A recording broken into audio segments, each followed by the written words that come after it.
สบายดีพ่อแม่พี่น้องปองไปสบายดีพ่อแม่พี่น้องทางฝั่งไทยหรือว่าทางฝั่งลาวพนฮักทุกคนเนาะมื้อนี้มาพบกันเช่นเก่าเช่นเคยกับช่อง YouTube สุขที่บ้านเฮาพี่น้องมื้อนี้พาพี่น้องมาเบิ่งหมู่บ้านชนบทแห่งหนึ่งเนาะไกลจากตัวเมืองหลายเนาะพี่น้องประมาณ3ชั่วโมงเนาะเป็นชนเนี่ยเป็นชนบ้านเป็นบ้านชนเผ่ามงเนาะพี่น้องเนาะมีประมาณ1 2 3 4 5 6 7หลังคาเรือนเนาะพี่น้องเนาะมันอยู่ในภูสูงเนาะพี่น้องเนาะเป็นบ้านอยู่ในภูสูงมี7หลังคาเรือนบอกเข้าใจคือกันเนาะพี่น้องเนาะกระเจ้าคือว่ามักอยู่ไสนี้เนาะอยู่อ้อมป่าอ้อมเขาพี่น้องอันนี้เป็นวิวอ้อมหมู่บ้านกระเจ้าเนาะกระเจ้ามาตั้งถิ่นฐานอยู่ไสนี้7หลังคาเรือนถือว่าเป็นบ้านที่แปลกที่สุดเลยเนาะพี่น้องเนาะมันเป็นบ้านไสนี้นี่ซ้ำกับว่าบอกเขาบอกฮู้ว่าเป็นบ้านหรือว่าสิใดเนาะก็เจ้ามาอยู่7-8หลังคาเรือน7หลังคาเรือนเนาะพี่น้องเนาะก็เจ้าก็มีของกินของอยู่ก็บ่ฮู้ว่าเขาเจ้าเฮ็ดอยู่จังใดกินจังใดเนาะเฮาไปเบิ่งเรือนศาลบ้านซองของเขาเจ้าเลยเนาะพี่น้องเนาะในที่สุดก็ย่างมาฮอดเนาะพี่น้องเนาะหมู่บ้านเขาเจ้านี่ค่อนข้างว่าแปลกหลายเนาะพี่น้องเนาะบ่มีคนอยู่มันเป็นต้นสวยเนาะพี่น้องเนาะมันเป็นต้นสวยกระเจ้าจะไปอยู่กระเจ้าน่าจะไปเฮ็ดให้เฮ็ดหัวเฮ็ดสวนเนาะหาอยู่หากินนั่นก็แม่นเนาะขึ้นมาถึงกระเจ้าตั้งอยู่ต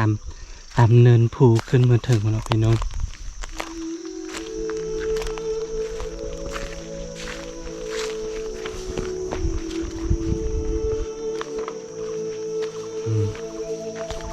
หมู่บ้านนั่นแต่ป่าดงเนาะพี่น้อง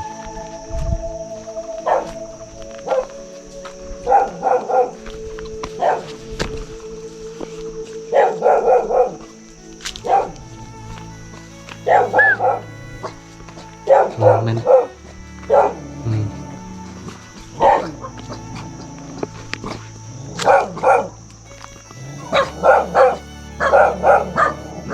เร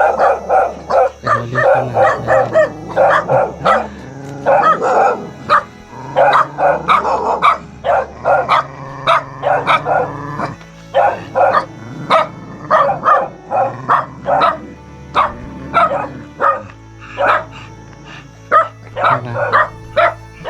เขาเจ้าก็มีรถซิ่งเนาะพี่น้องเขาเจ้ามีรถซิ่งไปมาได้สบาย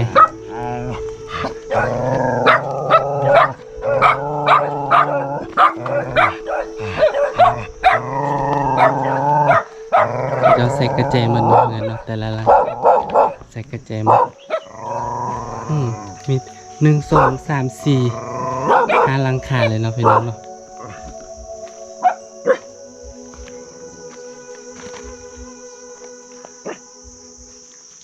กระเจ้าก็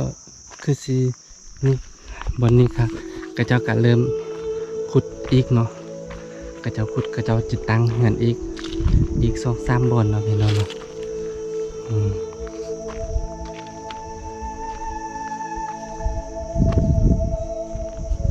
ตั้งนี้ได้จิตตั้งนี้ได้เนาะเมืองอ้อมหมู่บ้านนะแม่แต่ป่าดงเนาะพี่น้องเนาะกระเจ้าอยู่ไสนี้เนาะก็จีบ่มีไฟฟ้าบ่มีสัญญาณโทรศัพท์บ่มีหยังก็บ่มีเนาะพี่น้องเนาะแต่ว่าก็เจ้ามีรถซิ่งก็เจ้า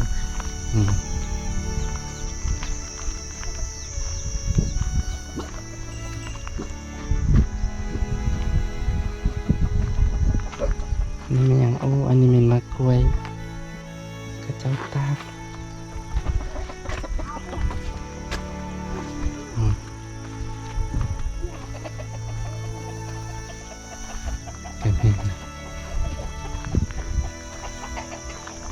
อ้อมหมู่บ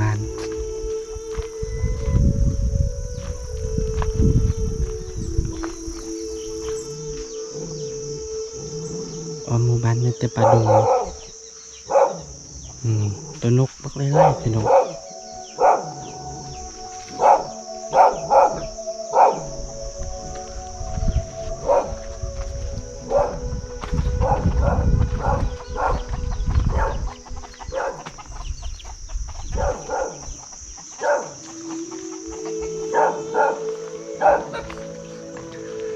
ก็จะใส่ไฟฟ้าโซลาร์เซลล์เนาะโซลาร์เซลล์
กระเจ้าก็เกียมไม้เกียมนั้นจิตั้งเหือนเนาะพี่น้อง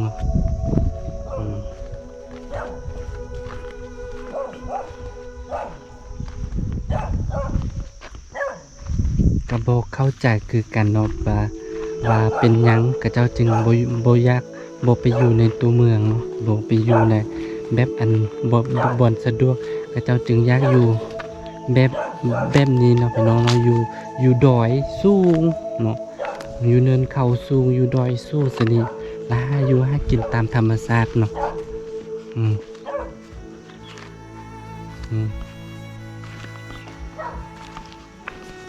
กันถ้าเป็นชนเผ่า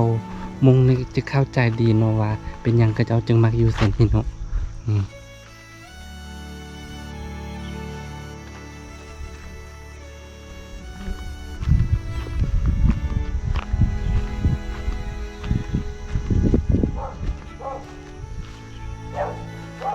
หมู่บ้านซ้ำกะว่าแม่นตั้งบ้านแบบนี้ซ้ำกะว่าเป็นจะได้เนาะพี่น้องเนาะมันว้าเวสู้ใจเนาะ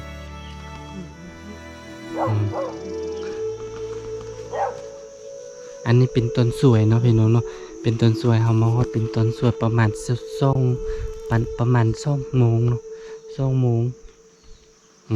หมู่บ้านแต่กี้มีอยู่นี่หลัง1 2 3หลังแต่ว่ากระเจ้าย้ายนี่ยังเหลือแต่7หลังเนาะพี่น้องเนาะ7หลังคาเรือนบ่มีคนอยู่เนาะคันถ้ามีคนอยู่เฮาจะถามเลยว่าเป็นหยังกระเจ้าคือว่าเฮ็ดบ้านอยู่ในนี้เนาะพี่น้องเนาะ